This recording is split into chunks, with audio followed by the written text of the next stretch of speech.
এই মুহূর্তে গুরুত্বপূর্ণ খবর, একটি মর্মান্তিক দুর্ঘটনা ঘটেছে হাওড়ায়, মৃত্যু হয়েছে দুজনের। আরো ডিটেল আপনাদের জানাবো। সন্তু রয়েছে টেলিফোন লাইনে, প্রতিনিধি সন্তু, কিভাবে ঘটলো এই মর্মান্তিক দুর্ঘটনা? দেখো, যেটা জানা যাচ্ছে হাওড়ার বালি জিটি রোডের বাদামতলা এলাকায় কিন্তু গতকাল রাত আনুমানিক 11:30 নাগাদ হচ্ছে একটি সিমেন্ট বোঝাই ডাম্পার কিন্তু নিয়ন্ত্রণ হারিয়ে একটি ট্যাক্সিতে ধাক্কা মারে। ফলে ট্যাক্সিটি দুমড়ে মুচড়ে যায়। যেটা জানা যাচ্ছে ট্যাক্সিতে কিন্তু 6 জন যাত্রী ছিল, সেখানে 6 জনের মধ্যে 2 জনের মৃত্যু হয়েছে। এই মুহূর্তে 4 জনকে আশঙ্কাজনক অবস্থায় কিন্তু একটি বেসরকারি হাসপাতালে ভর্তি করা হয়েছে। এরপরেই কিন্তু এই দুর্ঘটনা ছিল প্রায় ঘন্টা দেড়েক জিটি রোড পুরো স্তব্ধ হয়ে যায় এবং ঘটনাস্থলে পৌঁছে বালি থানার পুলিশ ও বালি ট্রাফিক পুলিশ এবং সিভিল ডিফেন্সের কর্মীরা এসে গ্যাস কাটার দিয়ে কার্যক্রমে কাটা হয় এবং ট্যাক্সিটিকে তারপরেই 2 জনের মৃতদেহ উদ্ধার করা হয়েছে। দুর্ঘটনার জেরে প্রায় 1.5 ঘন্টা কিন্তু বালি রোড জিটি রোড কিন্তু স্তব্ধ হয়ে যায় এবং পুলিশ এসে দুর্ঘটনাগ্রস্ত লরিটিকে সরিয়ে তারপরেই কিন্তু যান চলাচল স্বাভাবিক হয়। যেটা জানা যাচ্ছে যে সিমেন্ট বোঝাই যে ডাম্পার, সেই ডাম্পার কিন্তু দুর্ঘটনা করার পরে কিন্তু চালক কিন্তু পলাতক হয়েছে, কিন্তু ডাম্পারটিকে আটক করেছে পুলিশ।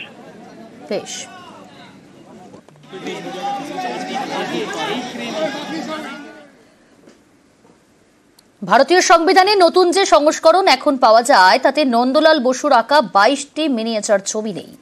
মঙ্গলবার সংসদে বিষয়টি উত্থাপন করেন বিজেপির সাংসদ রাধামোহন দাস আগরওয়াল। এরপরেই এ নিয়ে সরব হয়েছেন শান্তিনিকেতনের কলা ভবনের বর্তমান থেকে প্রাক্তনীরা। তাদের সকলেরই বক্তব্য, নন্দলাল বসুর মতো উচ্চমানের শিল্পীর হাতে আঁকা ছবি এভাবে বাদ দেওয়া ঠিক হয়নি।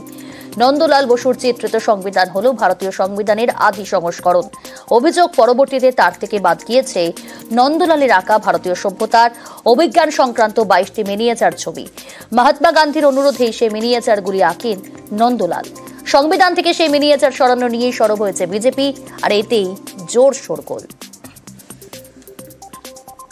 আমার কাছে শকিং শিল্প এবং সংস্কৃতির এটাকে বলবো সংকুচন, যে এখন আর সেই উদারপন্থী বা উদার মনোভাব, খোলা মনে চিন্তা করার লোক আর নাই।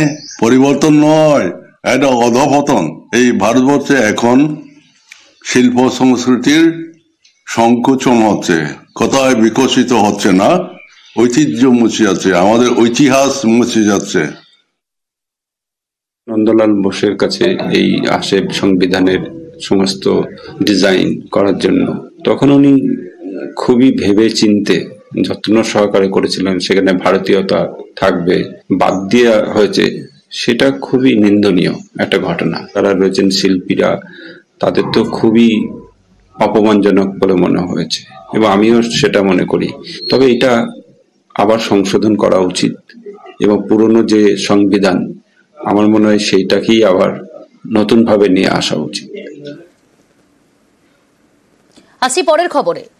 বাড়িতে 4 মেয়ে, বাবার আশা ছিল এবার ছেলে হবে, কিন্তু আবারও হয়েছে মেয়ে। সদ্যজাত সেই মেয়েকেই 5 লক্ষ টাকায় বিক্রি করে দিয়েছেন বাবা। চাঞ্চল্যকর অভিযোগ পূর্ব মেদিনীপুরের পটাশপুরে, যা মানতে নারাজ বাবা। তার দাবি মেয়েকে বিক্রি করেননি, দান করেছে। আশা করেছিলাম একটা ছেলের জন্য, যে এটা আপাতমুখে আগুন দেবে না, যেটা আমাদের পাড়া গাঁয়ে যেটা করে সেই সুবাদে যে একটা নিয়েছিলাম, কিন্তু আমাদের ভাগ্য খারাপ যেন একটা বাড়ি মেয়ে সন্তান। তারপরে মেয়েটাকে আমরা আছে নিঃসন্তান মায়ের কোলে দিয়েছি।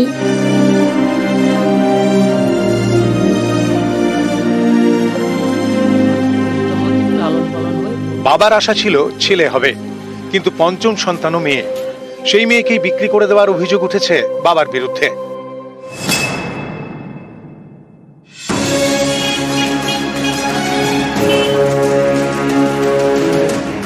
পূর্ব মেদিনীপুরের পটাশপুর, এখানকার মথুরা গ্রাম পঞ্চায়েত এলাকার বাসিন্দা খোকন মাইতি। স্ত্রী এবং 4 মেয়েকে নিয়ে সংসার। খোকন দিনমজুরি করে কোনো রকমের সংসার চালান। খোকনের ইচ্ছে ছিল পুত্র সন্তানের মুখ দেখবেন, কিন্তু তা হয়নি। গত 2রা ফেব্রুয়ারি আবারও মেয়ে হয়। অভিযোগ, পরদিনই সেই মেয়েকে এগরা থানা এলাকার এক দম্পতির কাছে বিক্রি করে দেন খোকন 5 লক্ষ টাকায়। আমরা শুনেছি কি বিক্রি করে দিয়েছি 5 লাখ টাকায় বিক্রি হয়েছে। 5 লাখ টাকা বিক্রি করেছি। এটাতে 4টে মেয়ে, এটাকে নিয়ে 5টা। সবাই লোক বলতে চাইছে যে না, দুয়াটা ঠিক করে না, এইটাই সবাই লোক বলছে যে কেন তোমরা দিচ্ছ। অনেকে বলছে না আমরা পয়সা নিইনি। পয়সার বিনিময়ে আমাদের শরীরে সেরকম গরিব হতে পারি, আমাদের রক্তটা সেরকম নয় যে বাচ্চাকে বিক্রি করে মা বাবা যে খাওয়া দাওয়া করে ভালো থাকবে সুখে থাকবে, এটা আমরা চাই না। তারপরে মেয়েটাকে আমরা আছে এক নিঃসন্তান মায়ের কোলে দিয়েছি, ওনাদেরকে দান করে দিয়েছি। আইনি প্রক্রিয়া ছাড়া যেভাবে বিক্রি হওয়ার অভিযোগ উঠছে বা দান করার অভিযোগ উঠছে, এটা অবশ্যই আইনের বিরুদ্ধে। আমরা নিশ্চয়ই ব্যবস্থা গ্রহণ করব, যেখানে জানানোর আমরা নিশ্চয়ই জানাবো। পটাশপুর থেকে পঙ্কজ দাশরথী, নিউজ 18 বাংলা। পশ্চিমবঙ্গেও কুম্ভ মেলা। হুগলির ত্রিবেণীতে মাঘী পূর্ণিমায় পুণ্য স্নান। ভোর থেকেই গঙ্গার ঘাটে ভিড় চোখে পড়ার মতো।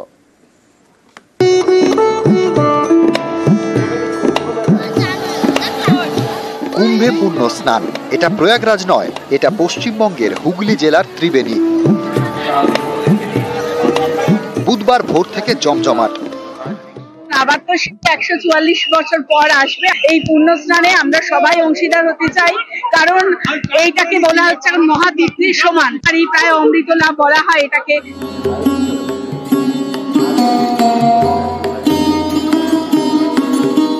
দু 2022 থেকে ত্রিবেণীতে শুরু হয়েছে কুম্ভ মেলা। এ নিয়ে 4 বছর। বুধবার মাঘী পূর্ণিমা, তাই ভোর থেকে ত্রিবেণী গঙ্গার ঘাটে ভিড়। শুরু হয় পুণ্য স্নান। খুব ভালো লাগলো,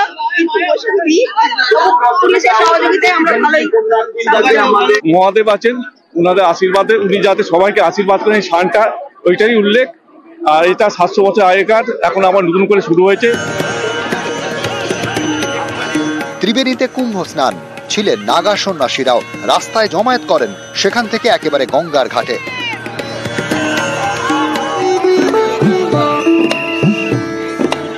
হুগলি লোকসভা আসনের তৃণমূল সাংসদ রচনা বন্দ্যোপাধ্যায়, তিনি পৌঁছে যান বঙ্গ কুম্ভ মেলায়।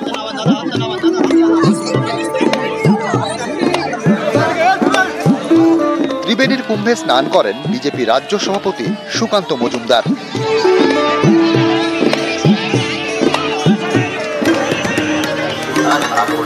বিভিন্ন জায়গা থেকে এই ত্রিবেণীর কুম্ভে ভিড়। এই ভিড় সামলাতে দিনভর ব্যস্ত স্বেচ্ছাসেবক এবং পুলিশ। ডিজাস্টার ম্যানেজমেন্ট ট্রেন ছেলেরা আছে ঘাটে, দেখতেই পাচ্ছেন ঘাটে ওনারা কাজ করছেন। হঠাৎ কিছু আনটোয়ার্ড কিছু এমার্জেন্সি হলে এখানে রেস্কিউর জন্য, প্লাস একটু মুভমেন্ট যাতে পাবলিকের মুভমেন্ট যাতে ঠিকঠাক থাকে সেইটা আমরা চেষ্টা করছি। এবার আমরা ত্রিবেণী কুম্ভ পরিচালনা থেকে এটা আমরা আয়োজন করছি এবং বিভিন্ন সরকারি প্রশাসনের সহায়তায় হচ্ছে। 144 বছর পরে ফিরে আসা সেই অমৃত স্নান, লক্ষাধিক মানুষ অলরেডি স্নান করেছেন।